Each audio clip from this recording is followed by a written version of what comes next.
मुंबईच्या मध्य रेल्वे मार्गावर घडलेल्या नाट्यमय घडामोडीने मुंबईकरांना वेठीस धरले होते।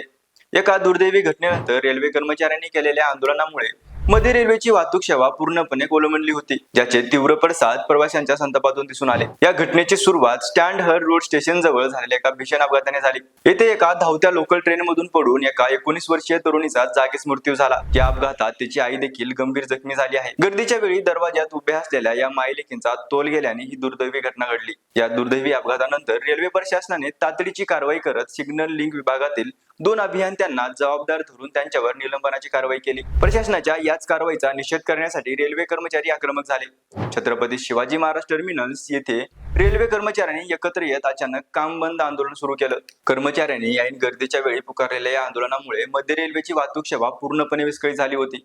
CSMT कडे जाणाऱ्या आणि तिथून सुटणाऱ्या लोकल जागीच थांबल्यामुळे विविध स्थानकावर प्रवाशांची प्रचंड गर्दी जमा झाली होती।